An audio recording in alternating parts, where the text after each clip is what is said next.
Hello and welcome back my dear students. आप सबों को फिर से अपना यूट्यूब चैनल माँ आशा एएस पॉइंट में स्वागत है। माय डियर स्टूडेंट्स, आज की इस क्लास में मैं आपको 12th होम साइंस यानी कि गृह विज्ञान के मोस्ट इम्पॉर्टेंट लघु उत्तरीय प्रश्न आंसर करवाने वाला हूं। अगर आप लोग इस वीडियो को ध्यान से देख लेते हैं तो आपके बिहार बोर्ड एग्जाम में लघु उत्तरीय प्रश्न जितने भी पूछे जाएंगे ना, आप उसको आसानी से सॉल्व कर देंगे। साथ ही साथ मैं आपको ये भी बताने वाला हूं कि आखिर बिहार बोर्ड एग्जाम जो देते हैं स्टूडेंटों, लाखों की संख्या में होते हैं, लेकिन कुछ चंद लोगों का रिजल्ट बहुत अच्छा होता है। कैसे होता है, कैसे आपको लिखना चाहिए, चाहे शॉर्ट क्वेश्चन हो या लॉन्ग क्वेश्चन हो, कैसे लिखना चाहिए वो भी मैं आपको बताऊंगा। तो सबसे पहले देखिए, अगर आप हमारे यूट्यूब चैनल पे नए आए हैं तो प्लीज़ इसको सब्सक्राइब कर देंगे, लाइक कर देंगे और अपने दोस्तों को भी शेयर करेंगे। देखिए, इससे पहले हमने सेट 1 बनाए हैं। अगर आपने वो वीडियो नहीं देखे हैं तो जाकर के आप देखें। इस वीडियो में मैं सेट 2 यानी कि गैस पेपर के सेट 2 का जितने भी क्वेश्चन होगा सबको मैं सॉल्व करूंगा। देखिए, सेट 2 का प्रथम क्वेश्चन जो है, विषाणु को परिभाषित करें। देखिए, सबसे पहले क्वेश्चन को समझिए। कहते हैं कि विषाणु को परिभाषित करें, तो इसका आंसर लिखेंगे। विषाणु को वायरस भी कहते हैं। यह अकोशिकीय अति सूक्ष्म जीव है जो केवल जीवित कोशिका में ही वंश वृद्धि कर सकती है। शरीर के बाहर तो ये मृत समान होते हैं, परंतु शरीर के अंदर जीवित हो जाते हैं। विषाणु अत्यंत सूक्ष्म संक्रमण एजेंट हैं जो अनेक माध्यमों से व्यक्तियों में प्रवेश कर जाते हैं। कोरोना, इन्फ्लुएंजा, खसरा, पोलियो आदि रोगों इसी के द्वारा फैलते हैं। देखिए, सबसे पहले क्वेश्चन है कि विषाणु क्या है। तो विषाणु क्या है? एक वायरस है, हाँ, जो अति सूक्ष्म जीव है जो केवल जीवित कोशिका में ही वंश वृद्धि कर सकते हैं। जो जीवित कोशिकाएं हैं ना, उसमें ये जाकर के अपने वंश मतलब अपने जैसे कोशिकाओं को उत्पन्न कर सकते हैं। शरीर के बाहर ये मृत अवस्था में होते हैं, परंतु ये शरीर के अंदर जैसे ही प्रवेश कर दिया जाता है वो जीवित हो जाते हैं। और ये विषाणु क्या थे? सूक्ष्म, अत्यंत सूक्ष्म संक्रामक एजेंटाज है जो अनेक माध्यमों से व्यक्तियों में प्रवेश कर जाते हैं। नेक्स्ट क्वेश्चन है कि पोषण को परिभाषित करें। कैसे करेंगे परिभाषित? तो लिखेंगे, शरीर की विभिन्न जटिल रासायनिक प्रक्रियाओं को संपन्न करने के लिए भोजन में पौष्टिक तत्वों की आवश्यकता होती है। भोजन के अंतर्ग्रहण, पाचन एवं अवशेषण के सजीव द्वारा इन पौष्टिक तत्वों का उपयोग किया जाता है, जिससे शारीरिक वृद्धि होती है, तंतुओं की टूट फूट की मरम्मत होती है, शरीर को उष्णता प्राप्त होती है तथा विभिन्न क्रियाओं का नियंत्रण होता है। उसे हम पोषण कहते हैं। क्या कहते? पोषण कहते हैं। नेक्स्ट क्वेश्चन है कि अमानवीय संसाधन को परिभाषित करें। अमानवीय संसाधन को परिभाषित करें, तो कैसे करेंगे इसको? तो इसका आंसर लिखेंगे कि पारिवारिक संसाधनों को 2 वर्गों में वर्गीकृत किया जाता है, मानवीय संसाधनों तथा अमानवीय संसाधन। मानवीय संसाधन वे हैं जिन्हें व्यक्ति का गुण कहा जाता है, जैसे किसी वस्तु का ज्ञान, उनकी उपयोगिता का अनुभव, उनकी तकनीकी क्षमता एवं कुशल अभिरुचि, समय एवं शक्ति। अमानवीय संसाधन भौतिक संसाधन होते हैं, जैसे रुपया, पैसा, सामान, उपकरण, सुविधाएं, पास पड़ोस स्थान आदि। अब नेक्स्ट क्वेश्चन है। देखिए, सबसे पहले आपको जो है ना क्वेश्चन या इसका आंसर याद करने से सबसे पहले आप क्वेश्चन को याद कर ले, क्योंकि अगर आप क्वेश्चन आपको समझ में आ गया तो समझिए आपका 50% याद ही हो गया है। तो सबसे पहले आप क्वेश्चन को याद करें और क्वेश्चन के जो मेन 2 हेडलाइन होते हैं उसको आप याद कर ले। जैसे कि यहाँ पे देखिए, यहाँ पे है ना, रसोई गृह उद्योग को परिभाषित करें। तो देखिए, रसोई गृह उद्योग यानी कि घरों का गृह उद्योग उदाहरण क्या है? रसोई गृह उद्यान को परिभाषित करें तो इसको रसोई गृह यानी कि हम लोग जो रसोई घर जिसमें खाना वगैरह बनाते हैं उसको हम रसोई घर कहते हैं ना, उसके उद्यान को परिभाषित करें तो सबसे पहले आपको रसोई गृह उद्यान एक ऐसा उद्यान व्यवस्था है जिसमें रसोई घर के सजावट करने के लिए रसोई घर के आसपास छोटे छोटे पेड़ पौधे और गमले में फूलों को सजाकर रखा जाता है। सबसे पहले आपको एक लाइन ये यहाँ से यहाँ तक अगर आप याद कर लेते हैं तो समझिए, अगर आपके चाहे 2 नंबर या 5 नंबर जब जिसमें अगर आपको ये क्वेश्चन पूछा जाएगा आप आसानी से उसको लिख देंगे, क्योंकि आपका हेडलाइन सही है। कोई भी एग्जामिनर आएंगे तो बताइए, सबसे पहले वो अपना बीच वाला लाइन थोड़ा देखेगा, सबसे पहले वो आपका हेडलाइन देखेगा कि क्या लिखा हुआ है। अगर आप ऊपर में अच्छे से लिख देते हैं तो समझिए आपका जितना नंबर का है उतना नंबर आपको मिल सकता है। इसलिए आप लोग ध्यान से कम 1 से 2 लाइन आप याद कर ले। तो इसका यह होगा। उसके बाद इसमें लिख सकते हैं कि इस उद्यान में रसोई घर आकर्षक लगता है और रसोई का वातावरण स्वच्छ भी रहता है। गृह वाटिका में सब्जी उत्पादन का प्रचलन प्राचीन काल से चल आ रहा है। इसमें सब्जी उत्पादन का मुख्य उद्देश्य यह होता है कि पूरे परिवार को साल भर ताज़ी साग सब्जी मिलती रहे। इसमें साग सब्जियों के अलावा फल फूल आदि भी उगाया जा सकता है। इसी कारण इसे परिवार आधारित रसोई उद्यान अर्थात गृह वाटिका या किचन गार्डन भी कहते हैं। इस प्रकार के सब्जी उत्पादन में मुख्य ध्येय आर्थिक लाभ न होकर परिवार के पोषण स्तर को बढ़ाना तथा घर में ही ताज़ी साग सब्जी का उत्पादन करना होता है। दूसरे अर्थ में रसोई घर एक उद्यान के समान होता है। जिस तरह एक बगीचे में विभिन्न प्रकार के फल फूल उगाए जाते हैं, उसी प्रकार एक रसोई घर में विभिन्न प्रकार के पकवान मिष्टान्नम सब्जियां आदि बनाई जाती है। इस अर्थ में रसोई घर एक उद्यान है। नेक्स्ट क्वेश्चन है कि कृत्रिम रेशा को परिभाषित करें। आखिर कृत्रिम रेशा किसे कहते हैं? तो कृत्रिम रेशा वे रेशे हैं जिन्हें प्राकृतिक रूप में नहीं बल्कि कृत्रिम रूप से निर्मित किया जाता है। जैसे नायलॉन हो गया, रेयान हो गया, डेक्सॉन हो गया। ये रेशे रासायनिक विधि से बनाए जाते हैं।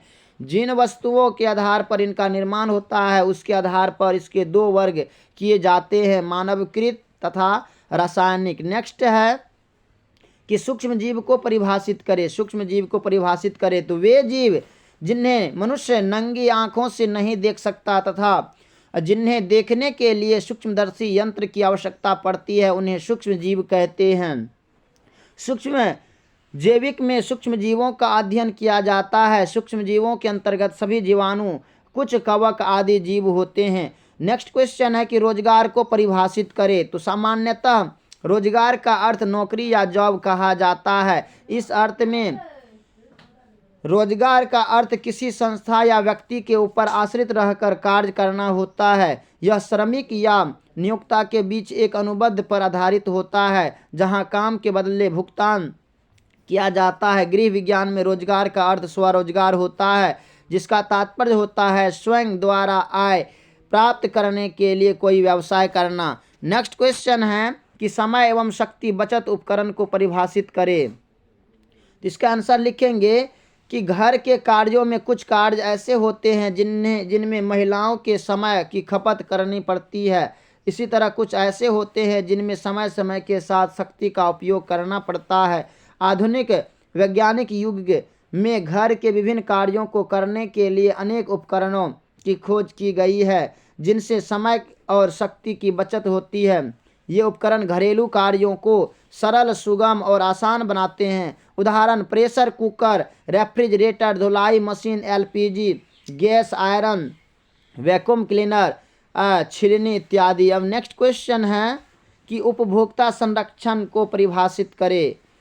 तो उपभोक्ता संरक्षण का अर्थ है उपभोक्ता के हितों की रक्षा। इनके संरक्षण के लिए सरकारी संस्थाएं, गैर सरकारी संस्थाएं तथा वह अन्य संस्थाएं मिलजुल कर उपभोक्ता के हितों की रक्षा के लिए कार्य करता है। उपभोक्ता संरक्षण का अर्थ है उपभोक्ताओं के अधिकारों की रक्षा करना। नेक्स्ट क्वेश्चन है कि आय को परिभाषित करें अथवा पारिवारिक आय की धारणा तथा इसके घटकों का वर्णन करें। तो कैसे लिखेंगे? तो समान अर्थ में आय का शाब्दिक अर्थ होता है आना। आय के स्रोतों का पूर्ण लाभ उठाने के लिए पारिवारिक आय की धारणा, जनना आदि आवश्यक है। अधिकतर लोग पारिवारिक आय का अर्थ केवल हाथ में आय धन से लगाते हैं, किंतु ऐसी आय परिवार की कुल आय का एक हिस्सा भी हो सकता है। निकाल और डॉर्से के अनुसार पारिवारिक आय मुद्रा, वस्तुओं, सेवाओं तथा संतोष का वह प्रवाह है जो परिवार के अधिकार से उनकी आवश्यकताओं एवं इच्छाओं को पूर्ण करने एवं उत्तरदायित्वों के निर्वाह हेतु आता है। नेक्स्ट क्वेश्चन है कि पारिवारिक आय को कितने भागों में बांटा गया है? तो पारिवारिक आय को 3 छटकों में बांटा गया है। ये है मौद्रिक आय, दूसरा है वास्तविक आय और तीसरा है आत्मिक आय।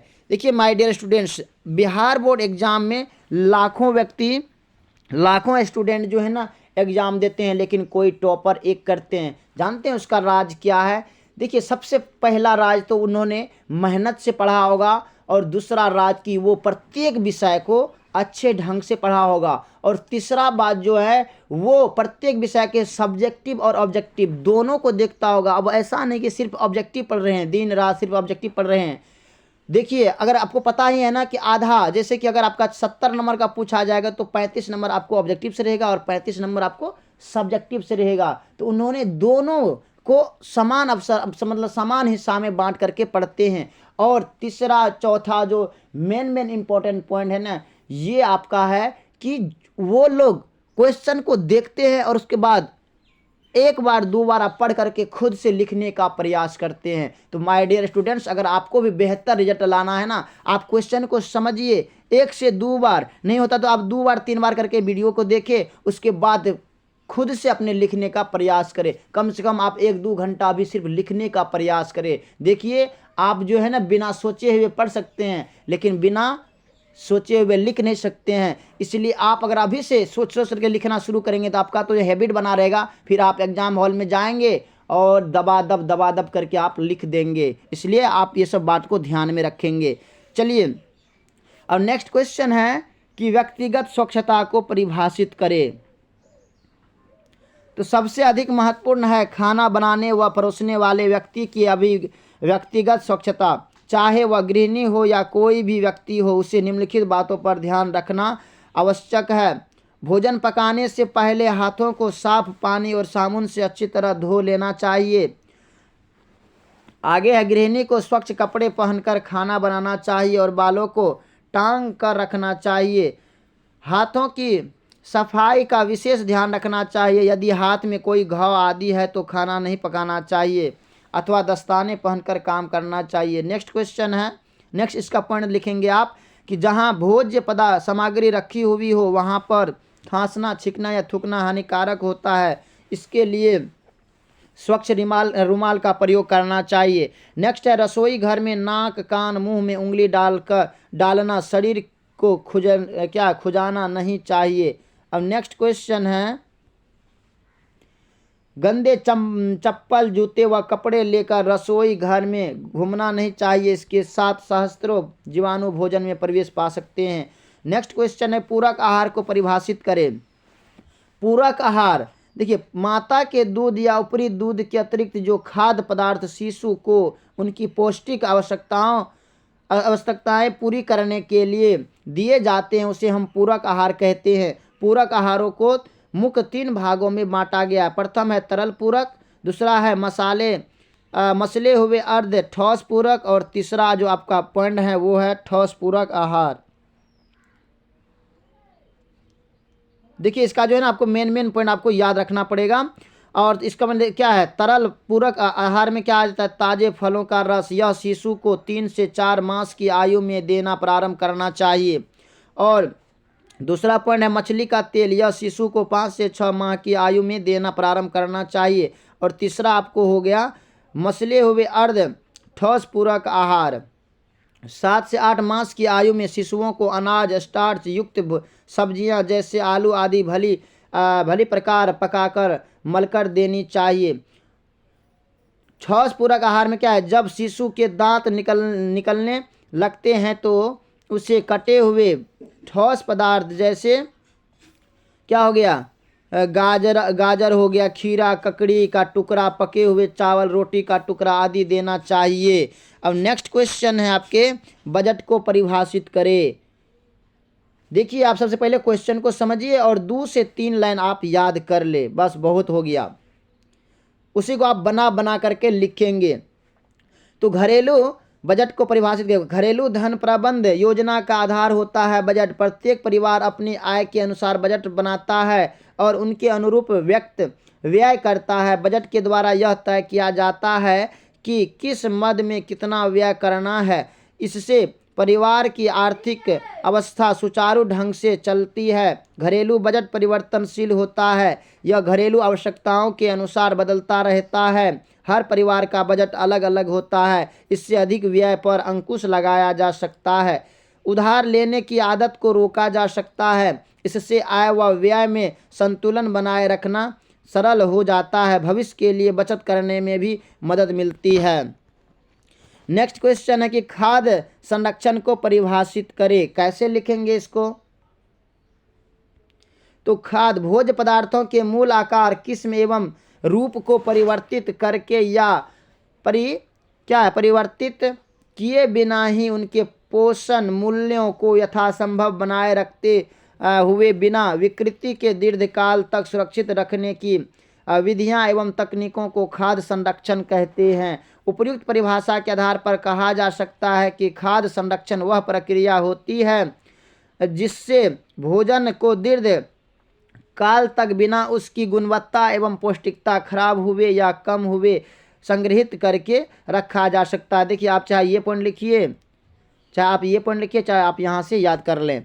नेक्स्ट क्वेश्चन है कि धब्बों के विभिन्न प्रकार क्या है? धब्बों के विभिन्न प्रकार क्या है? तो इसका आंसर लिखेंगे कि धब्बों के निम्नलिखित प्रकार है। प्रथम है वनस्पतिक धब्बे, जैसे सामान्यतः चाय, कॉफी, साग, सब्जी, दाल, मसाले, घास आदि के धब्बों को इस वर्ग में रखा जाता है। दूसरा है जावन धब्बा, तीसरा है रासायनिक धब्बा और चौथा अन्य प्रकार के धब्बे। ये मेन पॉइंट आप याद नोट करेंगे। तो जावन धब्बे में क्या आ गया? अंडा, रक्त, चर्बी, मवाद, चिकनाई आदि के धब्बे को इस वर्ग में रखा जाता है। तीसरा पॉइंट है रासायनिक धब्बे, विभिन्न प्रकार की स्याहियों, रंगों, लोहे का मूर्चे, वार्निश, ग्रीस आदि के धब्बे इसके अंतर्गत आते हैं। ये सब रासायनिक धब्बे के अंतर्गत आते हैं। तीसरा है अन्य प्रकार के धब्बे, कुछ ऐसे प्रकार के धब्बे हैं जो ऊपर के किसी भी वर्ग में नहीं आते, अतः उन्हें इस वर्ग में रखा जा सकता है। जैसे जलने, झूसलने, कीचड़ आदि के धब्बे इस श्रेणी में रखे जाते हैं। नेक्स्ट क्वेश्चन है कि जल को परिभाषित करें एवं शरीर में इसके किन्हीं दो कार्यों का वर्णन करें। तो इसका आंसर लिखेंगे कि जल एक रासायनिक यौगिक है। यह हाइड्रोजन तथा ऑक्सीजन तत्वों के योग से बना होता है। आपने H2O जल का सूत्र देखे होंगे ना, H2O यानी कि हाइड्रोजन के 2 अणु और ऑक्सीजन के 1 अणु मिलकर के जल का निर्माण होता है। यह रंगहीन, गंधहीन, यह क्या होता है? ये रंगहीन होता है, गंधहीन होता है तथा स्वादहीन होता है। यह एक बहुत अच्छा विलायक है जो पारदर्शी होता है। हमारे शरीर के कुल वजन का 70% भाग पानी होता है। शरीर में जल निम्नलिखित 2 कार्य है। शरीर में जल के 2 कार्य निम्नलिखित है। प्रथम है पानी द्वारा ही विभिन्न प्रकार के भोज्य तत्व उसमें घुलकर कोषों तक पहुँचते हैं, जो क्या करते हैं? जहाँ उनका पोषण एवं उपचय होता है। लार एवं अमाशयिक रस के पाचन की क्षमता भी पानी के साथ मिलने से बढ़ जाता है। नेक्स्ट है पाचन क्रिया के लिए जल का होना अत्यंत आवश्यक है। अन्य नली में भोजन का वहन पानी द्वारा आसानी से हो जाता है। निरर्थक पदार्थ के निष्कासन के लिए भी जल आवश्यक है। ये सब कार्य है जल का। नेक्स्ट क्वेश्चन है कि अस्थायी दांत को परिभाषित करें। अस्थायी दांत को परिभाषित करें तो कैसे करेंगे? तो इसका आंसर लिखेंगे कि दांतों का निर्माण मसूड़ों में गर्भ अवस्था में ही शुरू हो जाता है। जन्म के पश्चात 6 माह के दांत आने शुरू हो जाते हैं। इन्हें अस्थायी दांत कहते हैं। बच्चे में अस्थायी दांतों की संख्या 20 होती है। 6 मास की आयु में शिशु का पहला दांत निकलता है। 8वें वर्ष के अंत तक एक बच्चे के सारे दूध के दांत निकल जाते हैं। नेक्स्ट क्वेश्चन है कि मासिक धर्म चक्र को परिभाषित करें। तो इसका आंसर लिखेंगे कि प्रत्येक स्त्री के गर्भाशय से रक्त श्लेष्मा अनिषेचित अंडाणु, श्वेत रक्त कणिकाएं इत्यादि का स्राव प्रति माह 26 से 28 दिनों की अवधि में होना ही रजोधर्म यानी कि मासिक धर्म, ऋतुस्राव या माहवारी या आवर्त कहलाता है। इतने नामों से जाना जाता है, जैसे रजोधर्म हो गया, मासिक धर्म हो गया, ऋतुस्राव हो गया, माहवारी या आवर्त कहलाता है। यह स्राव 4 से 5 दिनों तक होता रहता है। ऋतुस्राव यानी कि 12 से 14 वर्ष की आयु से शुरू होता है तथा 48 से 50 वर्ष की आयु तक होता है, परंतु सगर्भता या गर्भ धारण करने की स्थिति में रजोस्राव नहीं होता। जब अंडाणु या शुक्राणु द्वारा निषेचन नहीं हो पाता है तो प्रोजेस्टेरोन हार्मोन पीयूष ग्रंथि की क्रियाशीलता को घटा देता है, जिससे ल्यूटिनाइजिंग हार्मोन का भी स्राव कम होने लगता है। ल्यूटिनाइजिंग हार्मोन के कम स्राव होने से गर्भाशय में रक्त संचार बढ़ जाता है तथा श्लेष्मिक कला में रक्त भर जाता है। अधिक रक्त संचार से श्लेष्मिक कला फट जाती है और रक्त ऋतुस्राव की अवधि में योनि से बाहर निकलने लगता है। अब नेक्स्ट है कि प्राथमिक रंग को परिभाषित करें। प्राथमिक रंग के परिभाषित करें तो रंग व्यवस्था में कुछ रंग प्रधान होते हैं जिन्हें प्राथमिक रंग कहते हैं। सफ़ेद, लाल, नीले तथा पीले रंग को प्राथमिक रंग कहते हैं। ये रंग स्वतः निर्मित होते हैं, किसी दूसरे रंग के संयोग से नहीं बनते। इन्हें प्राकृतिक रंग भी कह सकते हैं। इन रंगों की सहायता से अनेक रंगों का निर्माण होता है, जैसे नीला प्लस पीला बराबर हरा हो जाएगा, लाल प्लस नीला बराबर बैगनी हो जाएगा, लाल प्लस पीला बराबर नारंगी हो जाएगा। नेक्स्ट क्वेश्चन है कि बेरोजगारी को परिभाषित करें। बेरोजगारी को परिभाषित करें तो लिखेंगे बेरोजगारी श्रम बाजार की वह स्थिति है जिनमें श्रम शक्ति की आपूर्ति उपलब्ध नौकरियों की संख्या से अधिक होती है। वास्तविक अर्थों में बेरोजगारी उस स्थिति को कहते हैं जब काम करने के इच्छुक व्यक्ति को उसकी सामर्थ्य के अनुसार पर्याप्त समय के लिए काम न मिलता हो। भारत में अल्प रोजगारी, अदृश्य बेरोजगारी, चक्रीय बेरोजगारी, शिक्षित बेरोजगारी सभी है। भारत में बेरोजगारी है क्योंकि लोगों को नौकरियों की परीक्षा करनी पड़ती है तथा साथ ही भूमंडलीकरण के प्रभाव के कारण रोजगार में भी वृद्धि नहीं हुई है। तो माय डियर स्टूडेंट्स, हमने सेट 2 के जितने भी शॉर्ट क्वेश्चन थे सबको हमने एक्सप्लेन किए हैं। देखिए, अगर आपसे पूछा जाए ना, अगर आपको कहा जाए कि ये आप पूरा याद करें लाइन बाय लाइन, तो फिर आप याद नहीं करेंगे। अगर आप याद भी कर लेंगे तो बहुत ज़्यादा समय लगेगा। लेकिन अगर आप क्वेश्चन को 1-2 बार अगर आप सुने रहेंगे, समझे रहेंगे ना, तो आपको चाहे याद हो या नहीं हो, आप अपना अनुमान से लिख सकते हैं। इसलिए आप ध्यान से सुनेंगे और 1 से 2 लाइन याद करेंगे, वही आपको काम आएगा। आप जितना सुने हुए रहेंगे ना, आपको एग्जाम हॉल में एक एक शब्द आपके माइंड में गूंजेंगे। आप विश्वास रखें और मेहनत के साथ पढ़ाई करें। देखिए, अभी आपके मन में चलता होगा क्या होगा नहीं होगा। देखिए, आप भविष्य का चिंता बिल्कुल मत करें, वर्तमान पर आप फोकस करें। अभी आपका लक्ष्य है अच्छे से तैयारी करना। अगर आप अच्छे से तैयारी कर लेते हैं ना, आपका रिजल्ट बेस्ट ही होगा।